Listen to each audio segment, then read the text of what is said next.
જ્યાં જઈએ ત્યાં લગભગ બધા પાસે એક સબ્જેક્ટ હોય છે કે કોવિડ પછી પ્રોબ્લેમ વધી ગયા, અથવા તો આ બધું ભણવાનું, આ બધું ધંધો, આ બધું જામતું નથી. આ એક કોમન પ્રશ્ન બધી જગ્યાએ હોય છે. અને ત્યારે મને સતત એમ વિચાર આવે કે આ બધાનું કારણ શું છે. કારણ એ છે કે આપણું કન્ડિશનિંગ એવું થયું છે, સતત દોડવાનું, સતત હરીફાઈમાં રહેવાનું, સ્કૂલમાંથી જ પહેલો નંબર લાવવાનું, એક માઇન્ડસેટ 1 થી 3માં આવો તો જ તમે જીવનમાં સફળ, બાકી તમે નક્કામાં. દોડવાની હરીફાઈ થાય, કુસ્તીની હરીફાઈ, કંઈ બી થાય, તમારે ટોપ પર રહેવાનું. પછી તમે મોટા થાવ, કોલેજમાં આવો તો પણ તમારે ટોપ પર રહેવાનું. તમે ક્લાસમાં પણ ક્લાસ પ્રેસિડેન્ટ જ બનવા જોઈએ. તમે સમાજમાં પણ સમાજના મોભી જ બનવા જોઈએ. તમે બહુ પૈસાદાર બની જવા જોઈએ, અથવા તમે બહુ સારા સ્પોર્ટ્સમેન, અથવા બધું તમે ટોપ પર જ હોવા જોઈએ. કોલેજમાં આવીએ, સમજણ પડી ના હોય, પડી હોય ને ત્યાં પણ પાછા એ જ મોટિવેશનલ સ્પીકરો ને બધા તમને હવા ભરે કે તું કરી શકે છે, તું તારા ભાગ્યનો ઘડવૈયો છે. એટલે સતત માણસ એક તાણમાં જ જીવતો હોય છે અને સતત એમ થાય છે કે મારે તો ટોપ પર જવાનું છે અને હું નથી જઈ શકતો. અને ત્યાં બધા બખાડા શરૂ થાય છે. માણસ આજુબાજુના લોકોને કંટ્રોલ કરવાની કોશિશ કરે છે, પરિવારને કંટ્રોલ કરવાની કોશિશ કરે છે, હસબન્ડ વાઈફ એકબીજાને કંટ્રોલ કરવાની કોશિશ કરે છે, મા બાપ બાળકોને કંટ્રોલ કરવાની કોશિશ કરે છે. બિઝનેસ એન્ટરપ્રેન્યોર હતો એના સ્ટાફ હતા, સબોર્ડિનેટ એની સાથે કામ કરવાના લોકોને કંટ્રોલ કરવાની કોશિશ કરતો હોય છે. આ બધું કરીને માણસ સતત પોતાની જાતને ઉપર રાખવાની કોશિશ કરતો હોય છે. એની અંદર આ બધા પ્રશ્નો શરૂ થાય છે અને માણસ આજને જીવી શકતો નથી. આપણી અંદર જે શ્વાસ ચાલે છે એની ઉપર આપણો કંટ્રોલ નથી. એને આપણે રોકી શકતા નથી, એને વધારે લઈ શકતા નથી, ઓછા લઈ શકતા. આપણે દુનિયાને કંટ્રોલ કરીએ. આ દુનિયા એક જુદા ગણિતથી ચાલે છે. There is a higher mathematics. અને આની અંદર હું એવું માનું છું કે એક જ રસ્તો એવો છે કે જેનાથી માણસ મસ્ત જીવી શકે, ટોપ જીવી શકે, કોઈ ભય વગર જીવી શકે. અને એ રસ્તો છે હું મારી આજને સરસ રીતે જીવીશ. બહુ લાંબા પ્લાનિંગ હા કરવા જોઈએ, એક ધ્યેય રાખવો જોઈએ, એના માટે કોશિશ કરવી જોઈએ, પણ એના માટે ગાડા નથી થવાનું. બધા ધ્યેય રાખે કે સુપરસ્ટાર થવું છે, બધા ધ્યેય રાખે કે મુકેશભાઈ અંબાણી જોડથી બધો માલ લઈ લેવો છે, બધા ધ્યેય રાખે કે વડાપ્રધાન જ બનવું છે, તો બધા બની જાય. બધા નક્કી કરે કે આ વર્ષે 100 કરોડ રૂપિયા કમાવા છે તો બની જાય. બધા નક્કી કરે ક્લાસમાં પહેલો નંબર જ લાવવો છે તો બધાનો પહેલો નંબર આવી જાય. આ જે આપણે શીખવાડ્યું છે એ ખોટું છે. ગીતામાં શું કહ્યું છે?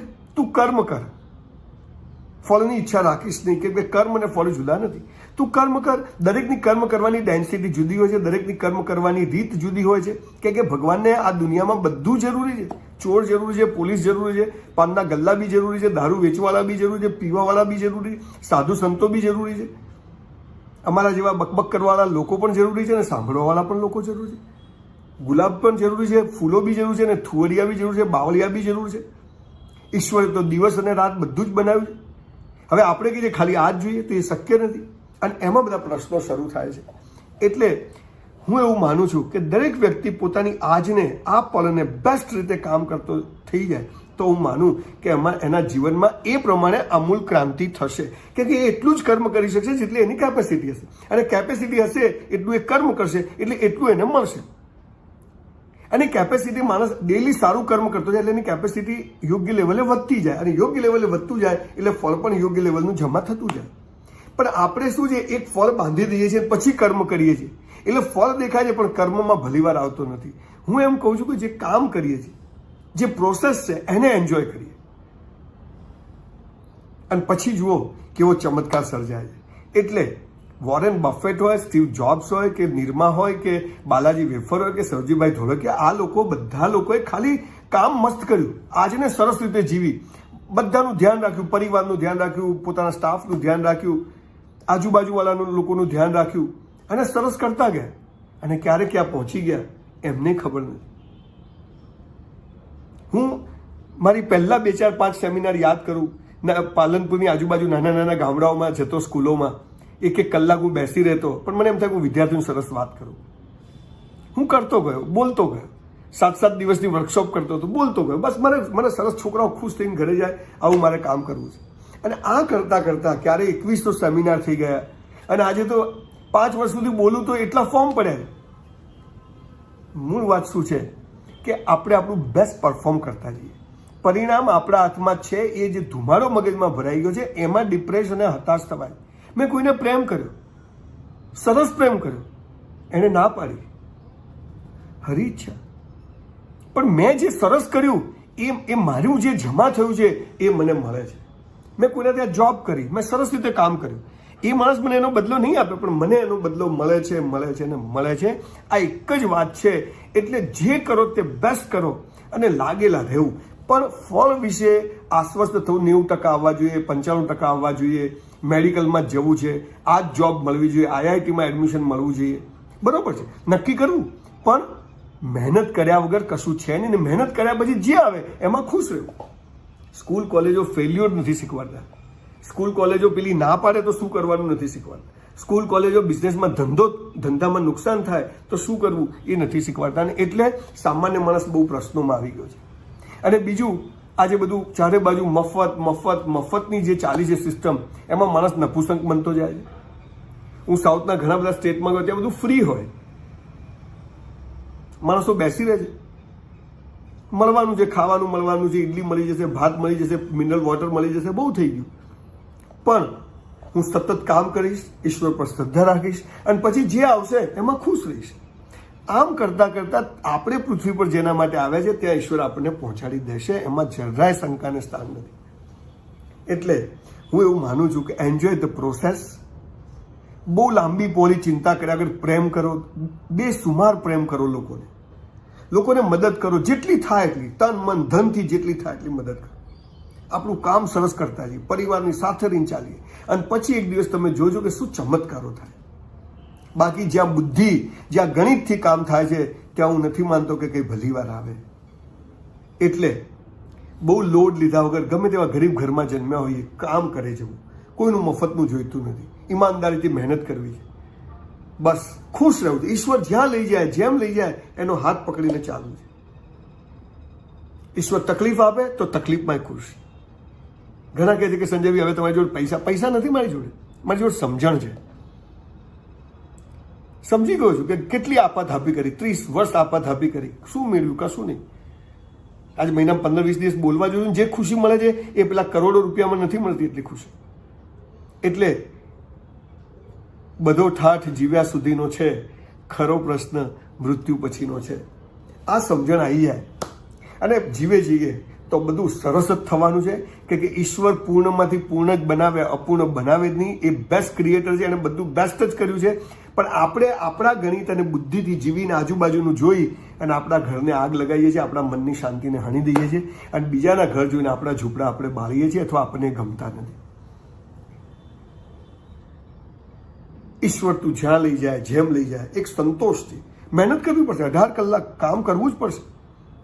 પણ કોઈક વાર શાંતિથી સાવ કશું જ કર્યા વગર પણ બેસી રહેજો. કલાક 2 કલાક કશું જ નહીં, નો મોબાઈલ, નથિંગ, જસ્ટ સિટ.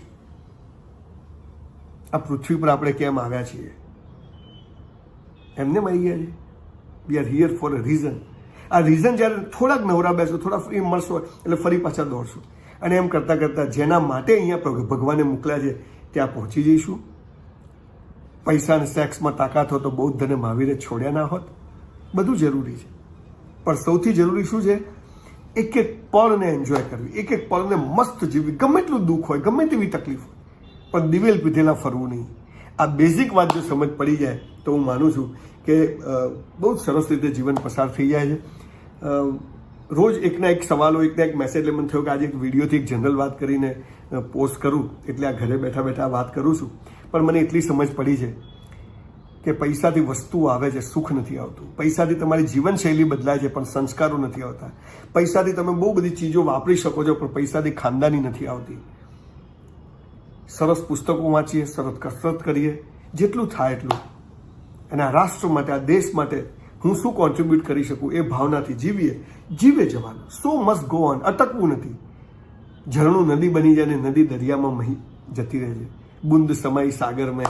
અને ક્યારેક વિરાટ અસ્તિત્વના આપણે ભાગ હતા, એ વિરાટ અસ્તિત્વ જ બની જઈએ છીએ એની આપણને ખબર નથી. ને એ જેને બનાવવાનું નક્કી કર્યું છે એ બનાવશે. આપણું કામ છે ચરરતી ચાલે જાઓ. સો મસ્ટ ગો ઓન. અટકવું નથી, મસ્ત કરે જવું છે અને સરસ જીવવું છે. કોઈ ફરિયાદ કર્યા વગર જીવવું છે. તો એક દિવસ તમે ત્યાં પહોંચી જશો જ્યાં તમારે પહોંચવું છે અથવા જેના માટે તમે અહીં આવ્યા છો. પણ લોકોનું જોઈ આજે શીખવાડ્યું છે કે આગળ વધો, ધ્યેય ઊંચો રાખો, એમ હાઈ, બરાબર બધું કરવું, પણ ગાડા નથી થવું. એકની એક વાત 100 વાર એક જ ફિલોસોફી, 4-5 હજાર પુસ્તકો, 450 બાયોગ્રાફીનો સાર એટલી ખબર પડી કે બેસ્ટ કરે જાઓ અને then leave it to God. અને પછી એ જ્યાં પહોંચાડે ત્યાં ખુશ. એટલે આજને જીવવી છે, ગઈકાલની ચિંતા નથી કરવી, આવતીકાલની નથી કરવી, બે કાલ વચ્ચે આજ છે, વર્તમાન, પ્રેઝન્સ, એને જીવીશું તો મસ્ત દિવસો આવશે. અને એક વાત યાદ રાખજો, દુઃખમાંથી સુખ કદી ના ઉગે, દુઃખમાંથી દુઃખ જ ઉગે, સુખમાંથી સુખ ઉગે. માટે આજે સુખી રહેવું છે. સુખી એટલે ખુશ રહેવું છે, જે પરિસ્થિતિ છે એમાં ખુશ રહેવું છે. અને ખુશમાંથી જ ખુશી ઉગે. એટલે ખુશીનું ઝાડ આજે વાવો, સુખનું ઝાડ આજે વાવો, સુખનો છોડ આજે વાવો. નાની નાની કોઈને મદદ કરો, ક્યાંક ચપ્પલ ગોઠવી આવો, કોઈક મંદિરમાં જઈને સેવાનું કામ કરી આવો, કોઈ મસ્જિદમાં જઈને સેવાનું કામ કરી આવો, કોઈ સ્મશાનમાં, કબ્રસ્તાનમાં જઈને થોડું પ્લાન્ટેશન કરી આવો, એનું થોડું ધ્યાન. બસ આટલું જ, આ બહુ થઈ ગયું. કોઈ કરોડો રૂપિયા હોય તો સેવા થાય એવું નથી. નાના કોઈ બાળકોને 5-10 બાળકોને ભણાવી દઈએ, બસ આવી નાનકડી જિંદગી છે. જનરલ વાતો છે, બહુ મોટી ફિલોસોફીઓથી કશું થતું નથી, ખાલી વાતો થાય છે. એટલે સાચું મોટિવેશન અને સાચું ઇન્સ્પિરેશન એ છે કે ઈશ્વર પર અતૂટ શ્રદ્ધા રાખીને સખત મહેનત કરીએ અને આજને એન્જોય કરીએ, આ પળને એન્જોય કરીએ, જે કામ કરીએ એમાં તલ્લીન થઈને કામ કરીએ. પરિણામની ચિંતા જ નથી કે પરિણામ આવે કે ના આવે. એવરેસ્ટ પર ચડીએ ને તો 6 મહિના લાગે, પણ 6 મહિના ઉપર જઈને તો ઝંડો ફરકાઈને પાછા આવવાનું જ. પણ એ 6 મહિનાને જો રોતા રોતા કરે ત્યાં પહોંચી નહીં શકો અથવા મજા નહીં આવે. પણ એ 6 મહિના એન્જોય કર્યું તો ત્યાં તો પછી ખાલી ફોટો પડાવી 2 પળ રહીને પાછા આવવાનું છે.